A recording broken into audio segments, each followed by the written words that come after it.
الله أكبر الله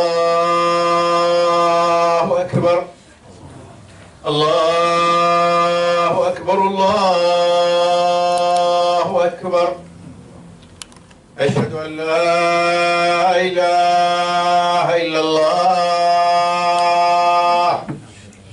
أشهد أن لا إله إلا الله أشهد أن محمدا رسول الله أشهد أن محمدا رسول الله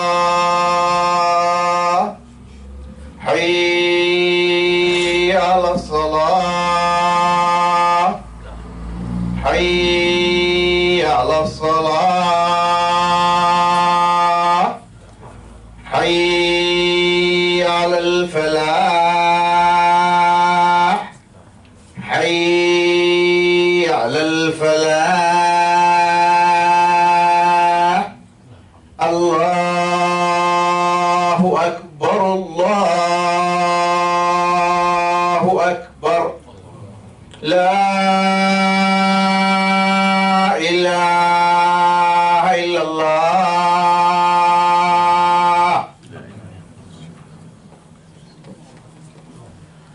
ولا معبود بحق سواه.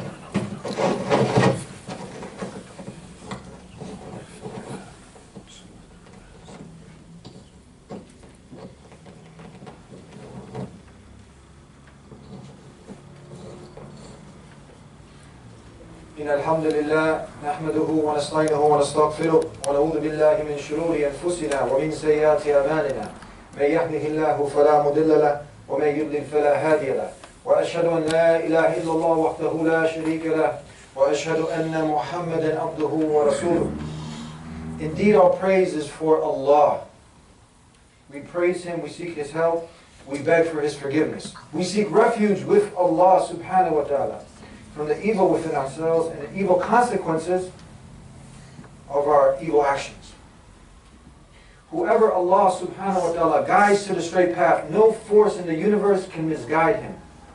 And whoever Allah lets go astray, no one can guide them back except Allah.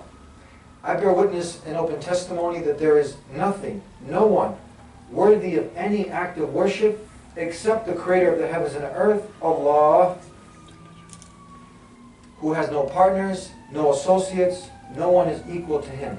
He's one and alone worthy of worship. And I testify that Muhammad sallallahu alayhi wa sallam is the last and final messenger sent to mankind, and this would automatically include, not exclude, all the preceding messengers that came before him. Jesus, Moses, Abraham, Noah, Solomon, David, Ishmael, Isaac, and the list goes on. We know that the Prophet ﷺ had told us over 124,000 messengers were sent, prophets were sent, and they all came with Islam. They all came with the same message: worship the Creator, not the creation. And today we have the living miracle, the Quran, tamper-free, tamper-proof, unchanged, a living miracle, testable. And Allah is saying in the Quran, Ya ayyuhalladhina amanu taqullaha haqqa tuqatihi wa la tamutunna illa wa antum muslimun. O you who believe, have taqwa of Allah. Have love, fear, consciousness of your Maker. Fear Allah as He should be feared, and die not except in a state of submission, in a state of Islam. It's a warning. So whatever we're doing, we're cognizant that death will come at one point or another. And alhamdulillah, it's a mercy that we don't know the exact date, because we wouldn't be able to sleep then. We wouldn't be able to enjoy many of the beautiful things of this life. We'd be in a frantic. But out of Allah's mercy, we don't know, but we have the answers to the test and how we need to prepare for that moment. Allah is saying in the Quran, Ya ayyuhan nasu taqu rabbakum alladhi khalaqakum min nafsin wahidatin wa khalaqa minha zawjaha wa batha minhuma rijalan kathiran wa nisaa wattaqu Allaha alladhi tasaaluna bihi wal arham inna Allaha kana alaykum raqiba. O mankind, be dutiful to your Lord, who created you from a single soul And then from him, he created his spouse. And then from them both, he created a multitude of men and women. And fear your Lord, who you demand your mutual rights from. And do not cut off the ties of kinship. For indeed, Allah is ever watching over you. يا أيها الذين آمنوا اتقوا الله وقولوا قولا سديدا يصلح لكم أعمالكم ويغفر لكم ذنوبكم ومن يطع الله ورسوله فقد فاز فوزا عظيما. أما بعد إن أصدق الحديث كتاب الله وأحسن الهدي هدي محمد وشر الأمور محدثاتها وكل محدثات بدعة وكل بدعة ضلالة وكل ضلالة في النار. O Muslims, you must know that the best of speech is the speech of Allah, the Quran, and the best guidance is that of Rasulullah sallallahu alayhi wa sallam, which is his sunnah, his way. And I like to just go off on a tangent for a second that it's good that we know that we can connect this all the way back to the beginning. Because at the time of Isa alayhi salam, Jesus, it was his way, his sunnah, whatever he brought, he taught from Allah. You couldn't just interpret it on your own, you had to follow his sunnah, his way.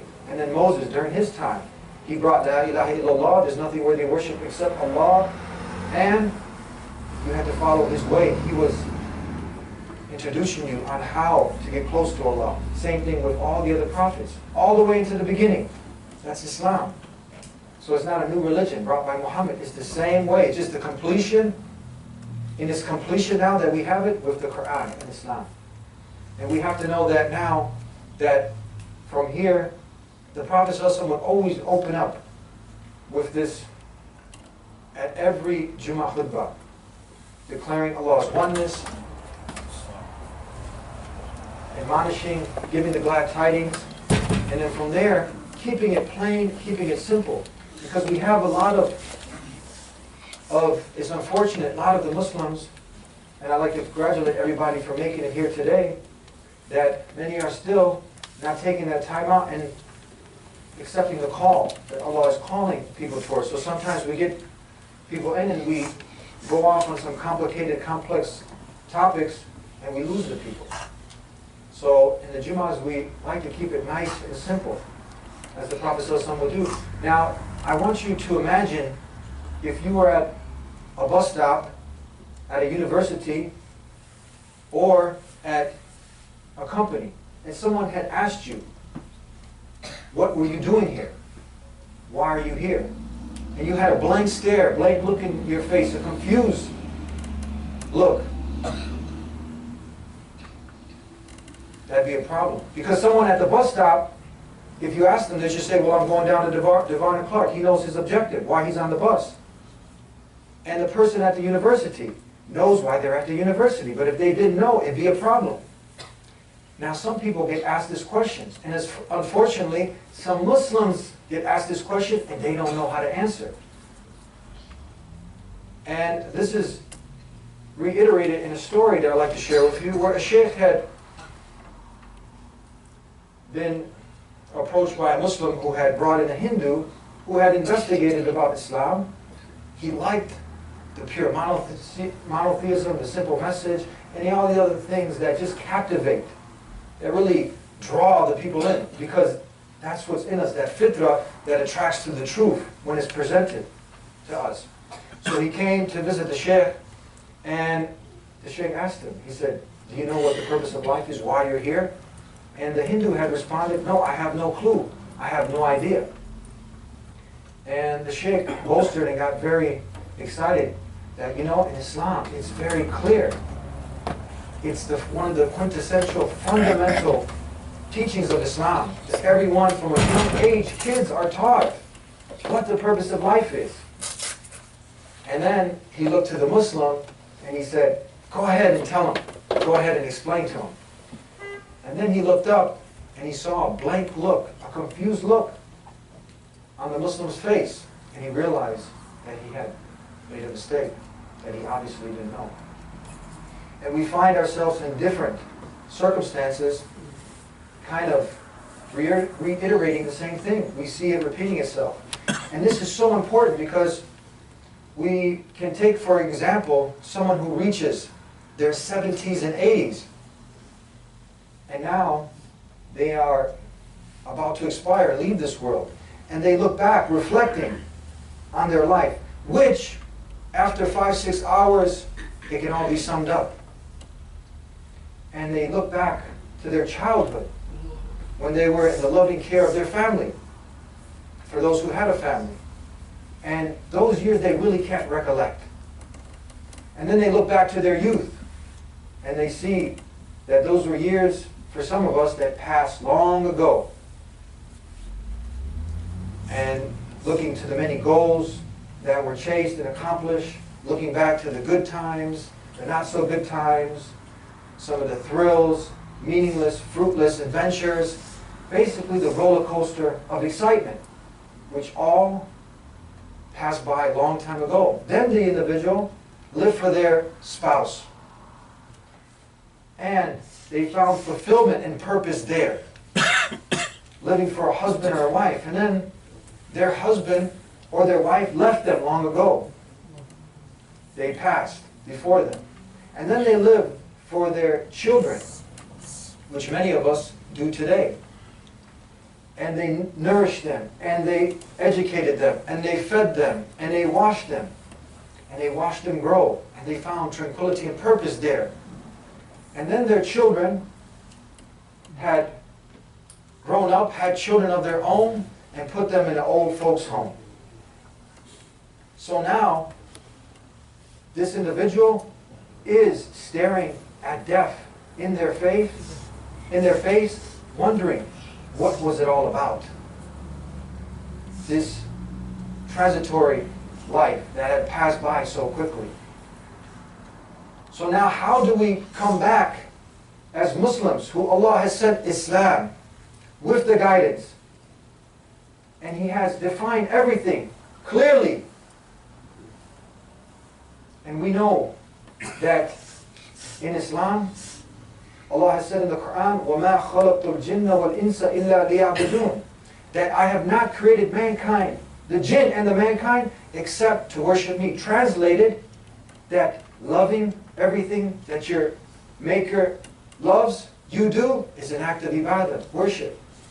And staying away from everything that is displeasing to Him is an act of ibadah. Not that Allah needs our worship, it's us. Because we know if the whole of mankind were to come together to worship Allah, the Creator, it wouldn't add to His kingdom. Or if everyone protested, it wouldn't take away. So I'm going to go over this fundamental teaching and see how every aspect of our life, with the right intention, as we know, إِنَّمَا الْأَعْمَالُ بِنِيَّةٍ, that every action is judged by intention. So with the right intention, that we see our whole life, from the mundane, some things that we might see as trivial, would be something that will be a blessing for us and an act of ibadah. Now that takes me to the hadith, where we know in Bukhari that the Messenger of Allah, sallallahu alayhi wasallam, he said that Iman is built on 16 to 17, some odd branches of faith. The lowest, the highest of which is to declare that there's nothing worthy of worship except the one who made you. I'm not going to worship a man. I'm not going to worship a woman. I'm not going to worship the messengers. I'm not going to worship a saint, a stick, a stone, a bone, money, fame, nationality, none of these things. But the one who made me.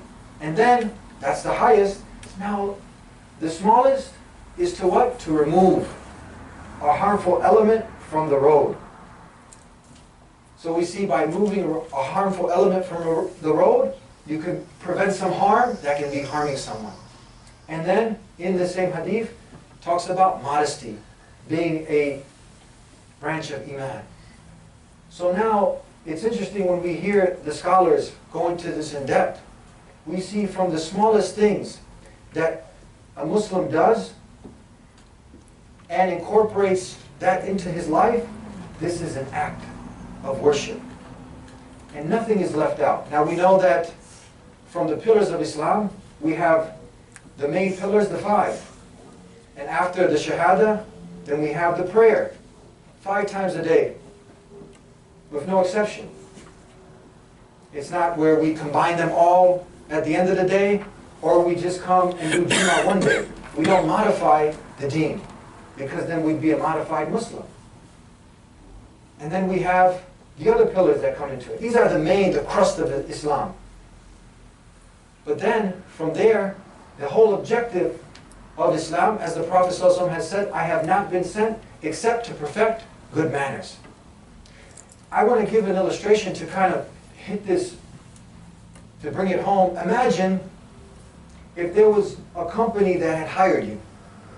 Now this company wanted its employees to excel to the highest of ethics, morality, and character. And they wanted to help make a difference and change the world. And they had offered you X amount of money, 10,000, 50K, 100K, half, 500K, and they had told you that now you had to adhere to these principles. And they knew you were going to make mistakes. But as long as you were turning back to the blueprint, to the company code, that on the job and off the job, 24/7, that you be monitored. And they wanted to see progression. And as long as you were progressing, no problem. You would stay with the company. But if you didn't even show up, and you weren't making even steps to better yourself, at the end, you'd be bust. You'd be bankrupt, you'd be out of a job. We wouldn't have a problem understanding that, nor that concept, nor, and we say before we make these examples, لَيْسَ كَمِثْلِهِ شَيْءٍ. There is nothing that resembles Allah. There's nothing that can compare to Allah. He's not bound by space, by time. He's truly independent. We all need Him. He doesn't need anyone. But you can understand this example, and we would agree to it. We can see it's good money, the principles, it's no problem. But now look at the Muslim's whole life. The whole life revolving around this worship, this ibadah. And everything goes back to the Quran and the Sunnah. It goes back, if I'm dealing in business, how I need to deal in business. If I'm dealing with my spouse, how I need to deal with my spouse. Because you're going to have fights in a relationship. It's going to happen. But are you going to fight fair? Or is it going to be a no hold bars event? You know, no holds bars, no rules. But Islam even gives you the rules there. How to do things with dignity, with honor. We all make mistakes. At the end of the day, we're human beings. But same as with the company, if you're showing up, you have a merciful boss, and he wants to see you rise to the full potential, that's how we have a merciful God. That as long as we're giving it our best, there's always hope. But at the end, if a person is not even showing up to Salah, if a person is not even, when they're advised, my brother, my sister, you should be more mindful of Allah. You should adhere to the guidelines. You should get out of the things that Allah had told you out of, because anything that is haram in Islam is harmful. Know this principle. Allah didn't prohibit something as a joke. Allah didn't prohibit anything that would be good for mankind. If He prohibited something, it's because it's harmful. It's harmful for you as an individual, for your family, or as a society. Some things we see plain as day. Some things we don't see. But many of the things now, we observe that, for instance, alcohol, we see the detrimental effect it has on society. Gambling, we see what it does. And now, from a health perspective, we also see pork. These are some of the basic things that we're told to stay away from. And then we see, wow, subhanAllah, how Allah loves me. We see fornication, adultery, zina. What happens when the children lose their lineage because somebody went out on a cheap thrill? And how homes are broken. And what happens when homes are broken? Societies are broken. And what happens when society is broken? The world gets broken. So everything that Allah had told us to do is in the confines of purity. It's in the confines of goodness. And it goes back to being an act of worship. So, a breastfeeding mother, she's in an act of ibadah. She's making the intention that Allah, I'm raising this child to be an asset to the ummah, to serve you, to make a difference of what you've given me, subhanAllah, she's getting rewarded. That a person makes the niyyah that now I am going to bed at night with the right intention to get up for Fajr, and tomorrow that I can go ahead and provide for my family, earning a halal living. That person goes to sleep in an act of ibadah. Is true as right? Yes. I don't think anybody here would agree. But some people don't know that. But that, when you look at, and when we come back, I'm going to talk about the ROI. The ROI. أقول قولي هذا واستغفر الله لي ولكم ولسائر المسلمين فاستغفروه إنه هو الغفور الرحيم.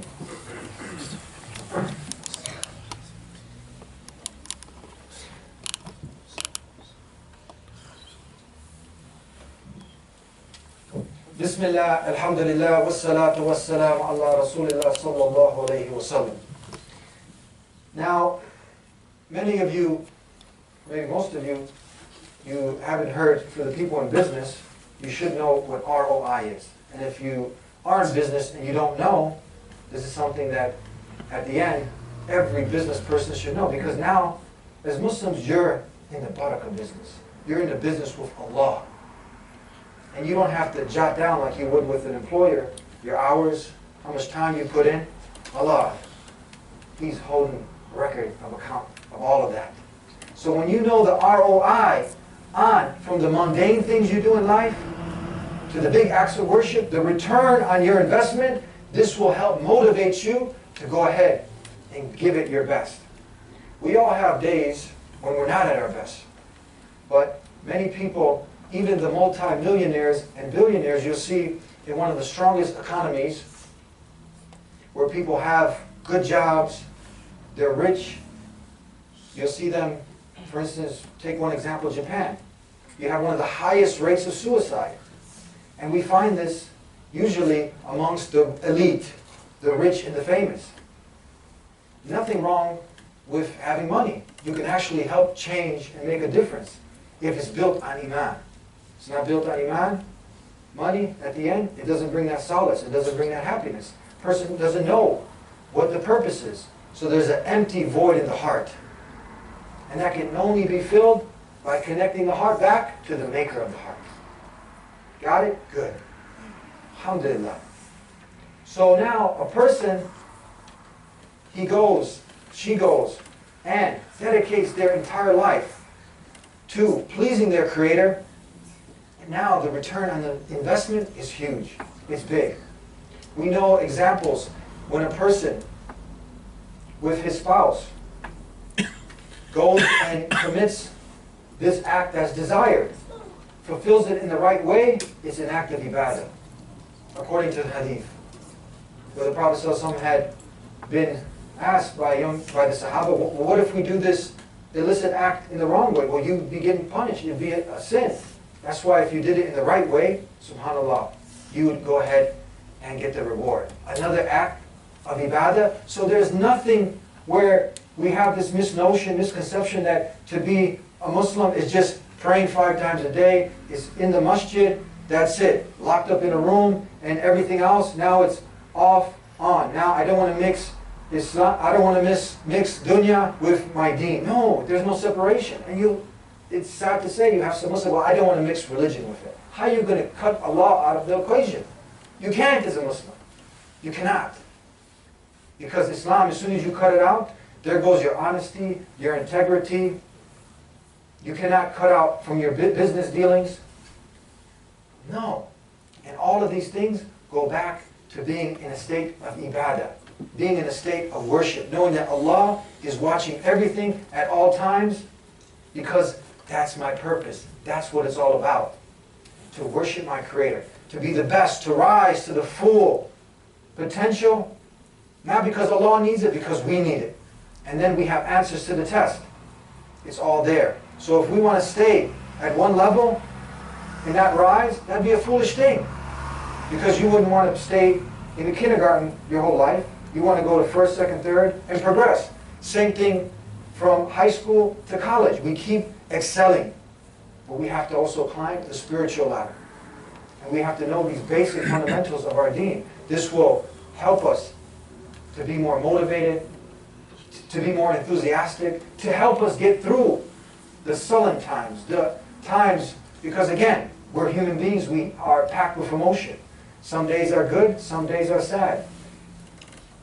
Just like some days it shines and some days it rains. We're no different than the other human being who also is going through trials and tribulations. But at the end, it's like being on a ship.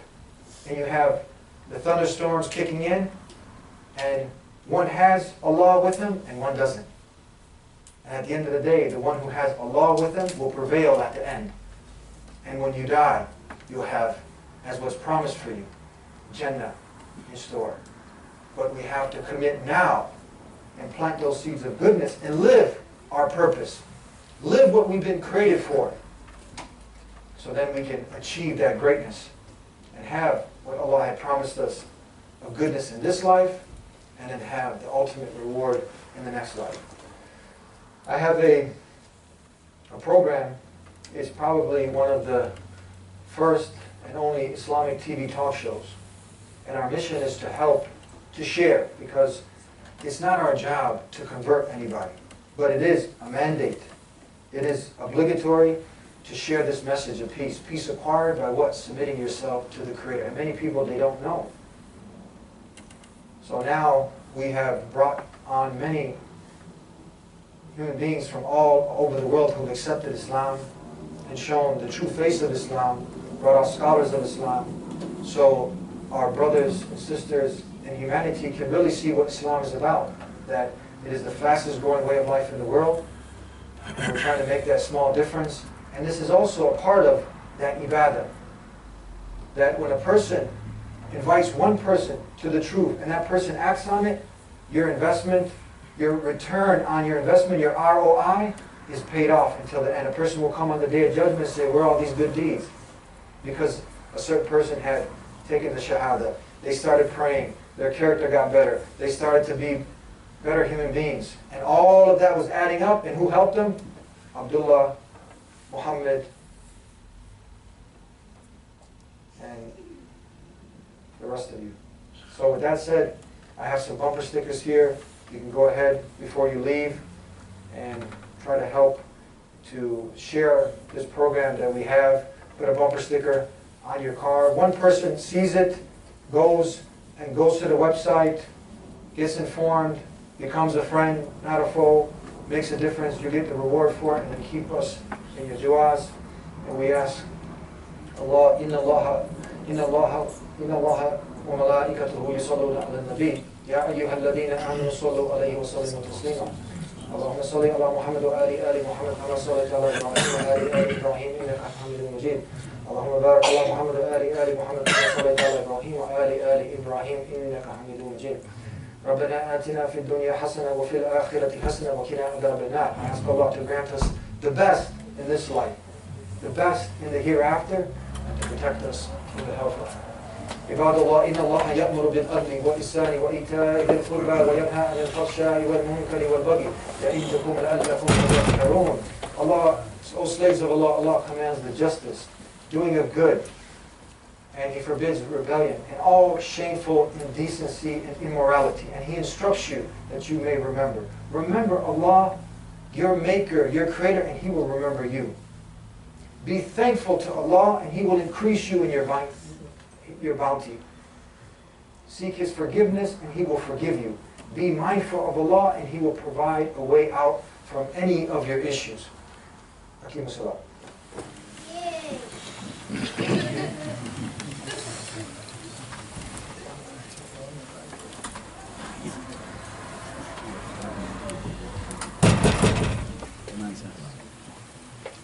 الله أكبر الله أكبر وأشهد أن لا إله إلا الله وأشهد أن محمد رسول الله.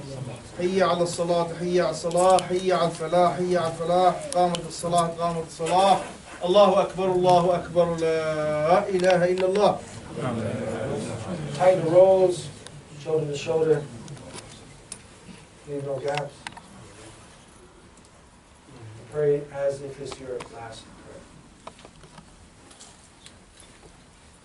Allahu Akbar. الحمد لله رب العالمين الرحمن الرحيم مالك يوم الدين إياك نعبد وإياك نستعين اهدنا الصراط المستقيم صراط الذين أنعمت عليهم غير المغضوب عليهم ولا الضالين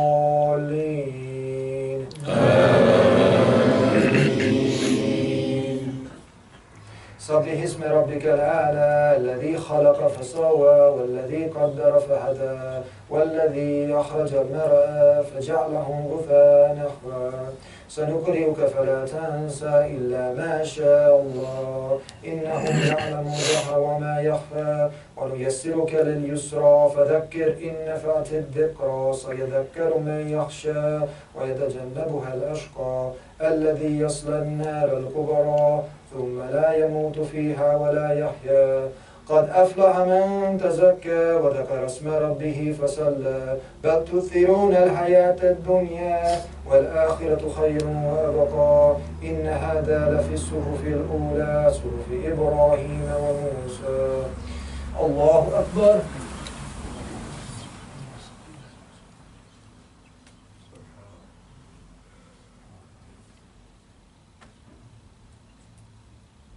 سمع الله لمن حمده الله أكبر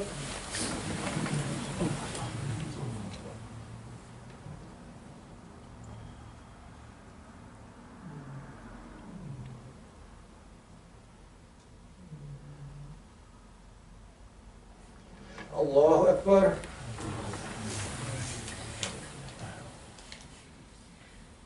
الله أكبر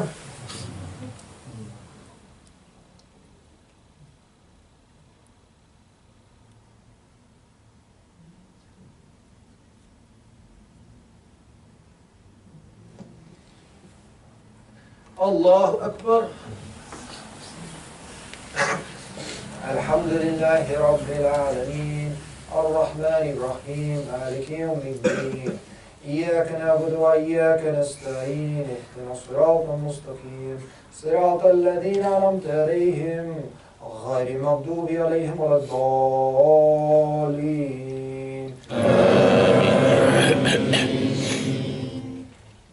قل هو الله أحد الله الصمد لم يلد ولم يولد ولم يكن له كفوا أحد الله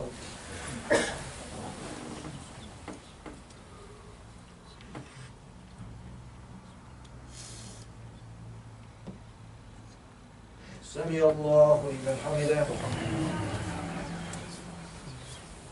الله أكبر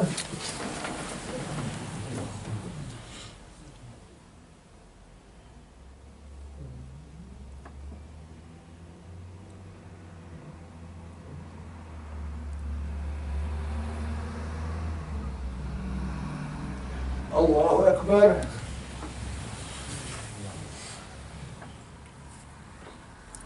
الله أكبر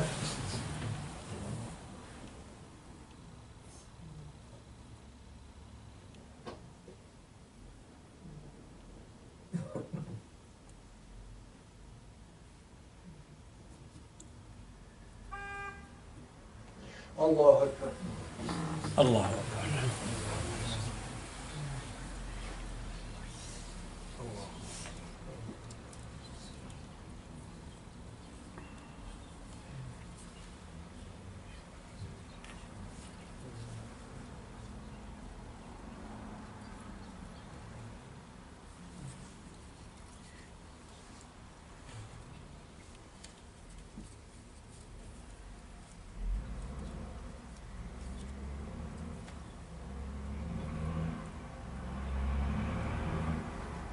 السلام عليكم ورحمة الله.